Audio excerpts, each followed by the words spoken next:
So I received, as you know, many of my BBCs are in response to email I receive. So this is one of them. So somebody wrote this letter. In being a Buddhist practitioner for nearly 10 years, and also being a nurse for 25 years, I've used my work as a Dharma practice, using Tonglen in my work, but also continuously meditating on impermanence, death, dependent origination, and the emptiness of all phenomena.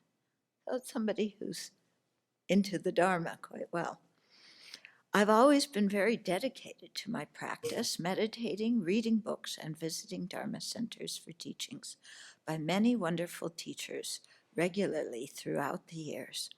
Also, continuously watching your wonderful video teachings of Sravasti Abbey. Now, this COVID-19 pandemic has made the whole world tremble for me. I'm about to start work in a COVID-19 center, and now I've started experiencing severe anxiety and panic attacks. Also, sleeping has become very difficult for me. I usually wake up experiencing panic attacks several times during each night.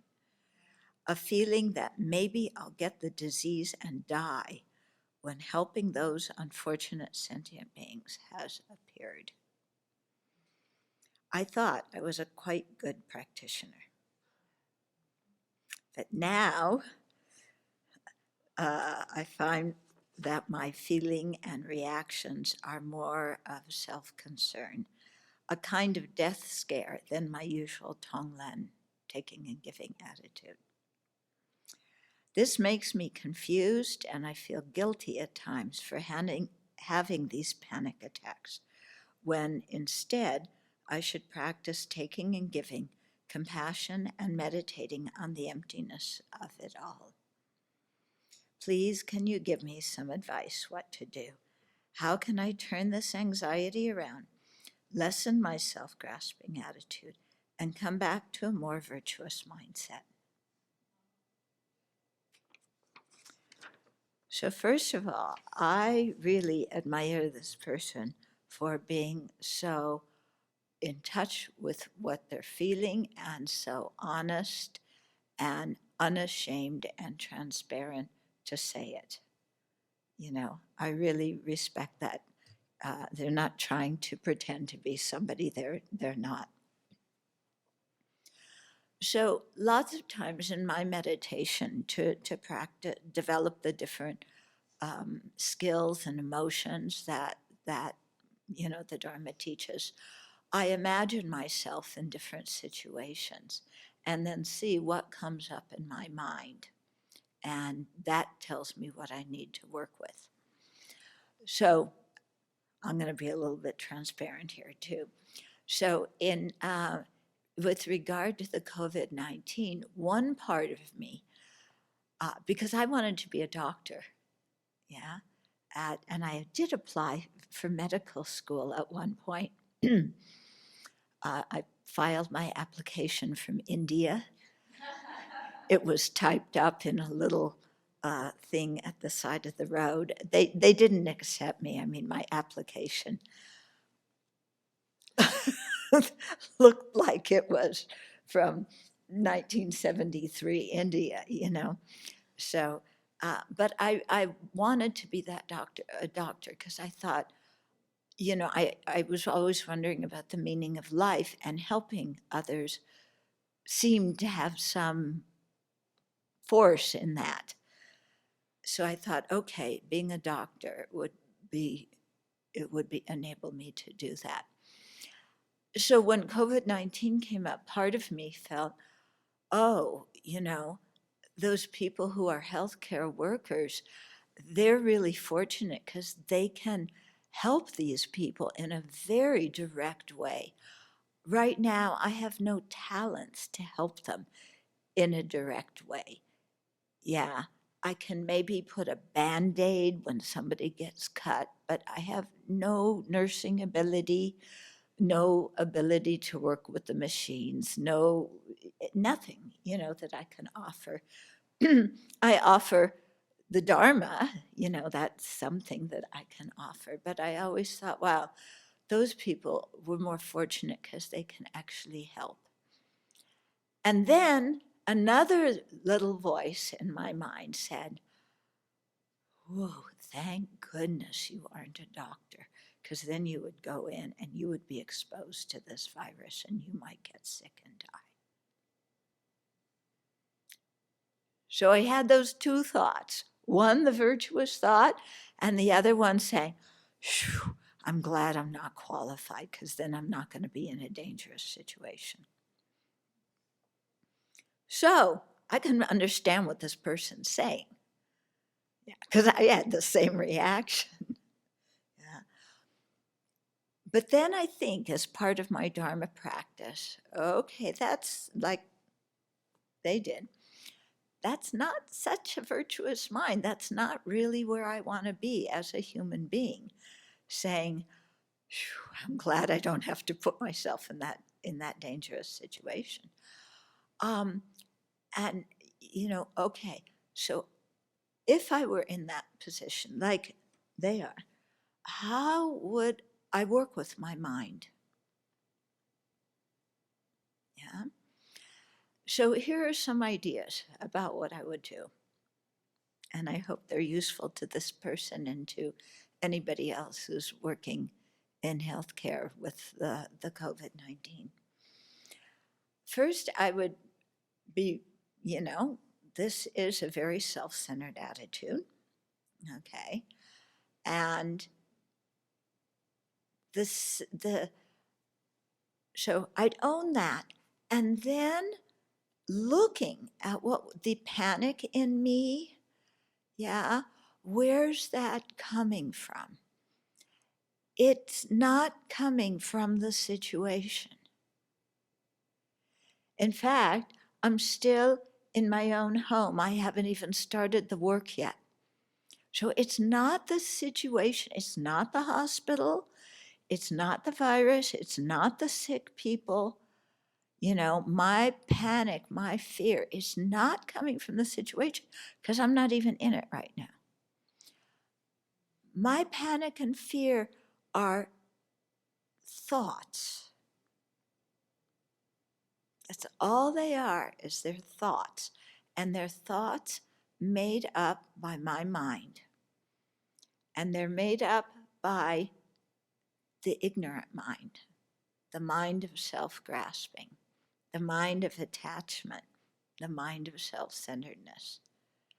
So all this internal upheaval is only thoughts. That's all. Nothing real on the outside. Yeah. There's no COVID, little molecules floating in to me right now.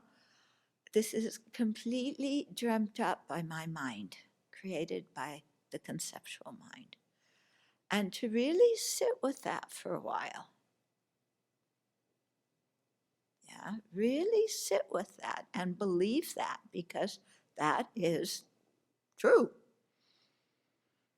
And then, yeah, I would think, okay, that fear, panic is created by mind. I can generate love and compassion and altruism, also created by mind. Those are much more realistic, much more beneficial. Why are they more realistic? Because we're interrelated sentient beings, and because love and compassion and altruism go out to everybody. My fear and panic are about one person who happens to be me. And I'm going to die anyway sometime. I don't want to die soon, but I'm going to die sometime. Yeah? Whereas if I can generate love and compassion and altruism, and go into a difficult situation with an optimistic, upbeat mind, knowing that I am surrounded by other healthcare workers who are also doing this out of so much self-sacrifice and wishing the world well and wanting to help others. And I'll be able to work in a situation with people like that. And how fortunate I will be to be able to be near people like that. And how fortunate I will be to have an opportunity to help other people in an important way, in a direct way, with my medical knowledge and my nursing skills. Because that opportunity to help people in a crisis does not come very often. Yeah, and now I have that chance to do that. And here are all these sentient beings who have been kind to me, who have kept me alive in so many previous lives and will do in so many future lives. So I just go and help, you know. And I would remember something that Shanti Deva said when he said, it doesn't matter whose suffering it is. If it's suffering, it's to be eliminated. It doesn't matter if it's mine or somebody else's. It's something to work against. And so I would say, yes, this is exactly it. It doesn't matter my suffering, somebody else's. I have something to offer, I do it. And then, to really enforce that, I would imagine Chenrezig and do the Chenrezig practice every day before going into work. And especially, you know, if you have the ability to do the self-generation practice, do that. If you don't, then at least, you know, after saying the mantra and having all Chenrezig's light and nectar come and purify you, then imagine Chenrezig melting into light and reappearing at your heart or staying on your head. You don't want to focus a lot at your heart. Don't put a lot of attention here. But you can feel compassion in the form of Chenrezig here, or keep Chenrezig on your head. And I would think, you know, Chenrezig's the Buddha, and Chenrezig is protecting me and protecting all the healthcare workers, you know, all these incredible people that I'm going to be working with, and protecting all the patients. And then think of, you know, Chenrezig, be it in my heart or on my head or myself as Chenrezig, you know, radiating light that is going out and touching everybody in the hospital, the patients, the staff, the admin, and creating a protective field of light around all of us. Yeah, that the virus cannot penetrate. And so to think of, you know, this field of light, the rainbow colored light that Chenrezig often radiates, you know, with white, yellow, red, blue, green, you know, going out, completely surrounding me, completely surrounding others, you know. I can do the self-generation, so thinking of myself as Chenrezig. And then I just go in, and with a happy mind, I help. Yeah? And I think that kind of practice would really change my mind a lot. This is, you know, when I started to do prison work, and I would go into prisons to talk to inmates, sometimes individually, most often to a group. And people would say to me, aren't you terrified? Yeah. And I would do this practice before I went in for the prison visit. And I would walk in there and, because people who work at a prison, that isn't usually the job of choice. And they're not so happy. And I would try and think of myself as Chenrezig, and how can I be kind and helpful to these people? And, working with the inmates, how can I be kind and helpful? And I was never afraid. I was never afraid going into prisons. There's no reason to be afraid. So this same kind of practice, in any situation of fear, rather than let the self-centered mind run the show, use the mind to completely make a more realistic and beneficial scene that you're going into. Yeah. And make yourself someone who has, who has confidence in what you have to offer and cherishes the ability to be able to help in so many ways for people who are suffering from the virus. Okay, so this was written from someone in Sweden. Yeah, and I know somebody else told me that their niece is also going in and being a COVID-19 nurse, and we've gotten some other similar emails from people, so I hope this helps.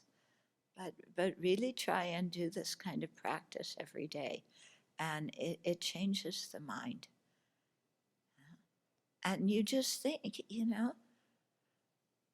like the book, the volume 6 that I just turned into the printer, the title is Courageous Compassion.